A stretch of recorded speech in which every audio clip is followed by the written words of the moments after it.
Hey folks, my name is Leif and I want to welcome you to my channel called Devs and Dice, where I paint miniatures or craft terrain for the tabletop. Today we're making some great looking notice boards.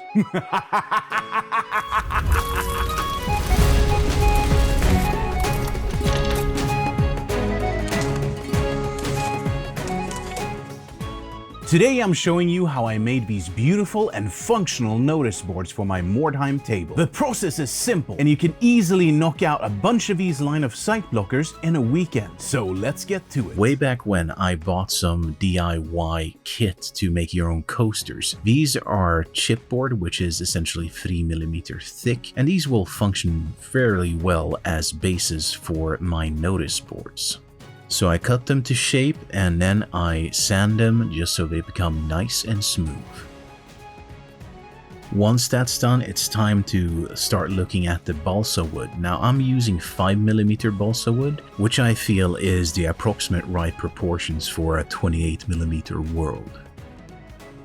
As always, it's good to have a miniature around just to check the scale, and I'm not sure exactly what measurements I took here, but I just took something that seemed to be the right length in comparison to the mini. Now I knew I wanted this notice board to be fully 3D, and that meant using planks as, well, the actual board. Now in my head, in order to make this look good, I had to gouge out a slit alongside the timbers where I could insert each of these coffee stir sticks. And I used everything from the actual coffee stir sticks to graphite pens to that pointy army painter file. And all of these work fine because the balsa wood is actually quite soft. And once I had this, I cut out a whole bunch of coffee stir sticks in an approximately same length. And then I just started gluing them in bit by bit, and eventually I had a fully functional board. And I have to say that I really love the way the board looks, that it's not very flat, it's very organic. It makes it look very realistic in my opinion. And wouldn't you know it, because I used a square there and putting it down on the base using some white glue, it actually stood up by itself. Now that was the first version of notice boards, but I knew I wanted to make a deluxe version, a little bit more elaborate version. The first task was really to look at the substructure that would eventually hold up the roof that I was going to make. Here I just cut out some cross beams, and I like this style where I sort of cut a piece off of each of the ends and I file it down so it's flat and nice. I feel like using white glue here and locking those two joints together, it really creates a stronger bond than the balsa wood itself. Here you can see I'm putting out some additional timbers, and these are the ones that will support the coffee stir sticks later, which we're gonna glue onto that. Here you can see that I'm using essentially the same style of making the actual board, but the ends with the timber and the substructure will look quite different. So here, once we have the substructure done, I'm gonna glue in the top timber bit. And after that, it's basically just gluing in some of those coffee stir sticks and using that as our planks for the roofing that will come.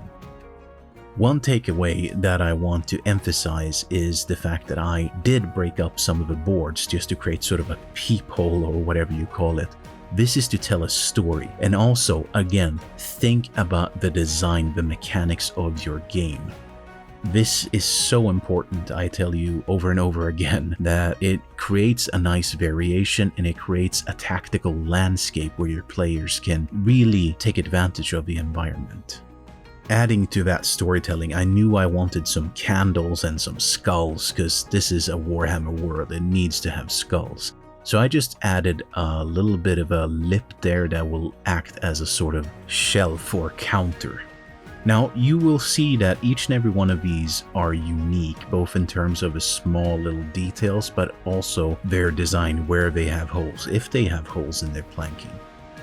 Now, of course, none of these would be complete without coming in with some of those shingles.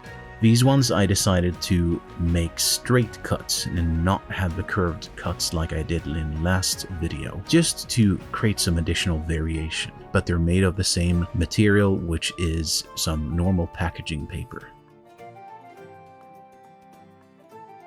Once everything has dried, it's time to prime these, and yeah, winter is still reigning supreme here in Sweden, so I used my airbrush, and just like before, I am coming in with some white ink just to give that zenithal prime, and then I'm using some burnt umber ink just to get a nice brown coat on it everywhere. Now the first paint I'm coming in with is an overbrush, which is sort of a light brown, and then I come in with a sort of beige for the last dry brushing. At this point, it's really time to start looking at all of those small details, and I'm trying my best here to not spend too much time, but still paint them so that it looks at least decent on the tabletop.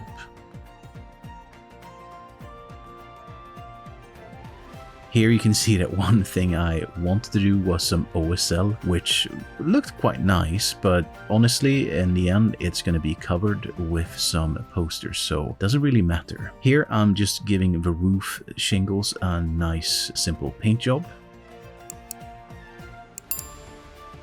Now, when it came to the posters, I actually asked some of my patrons if they wanted to be featured in them, so you might see their faces here and there. And I really want to thank my patrons for their support, but of course, a special shout out goes to my champion and legend level patrons: Andreas Winberg, Erik Ortman, 4VXP, Madners, Magnus Solberg, Rosengraveyard, Volker Görler, Leander, and Niklas Svedenlind. Thank you so much for your support, guys. Now, the process of attaching these posters is not very complicated, but I like to dip the actual poster in some water just to soften the paper up, and this is with normal paper, so it's nothing strange. And then you just use white glue and a brush that you can really sort of push the posters into place. Make the posters look interesting by scrunching them up, or with these holes where I actually tore some of the posters off. Some final touches with military shader and strong tone to dull down any white on the paper, and I think we're ready to see the final result.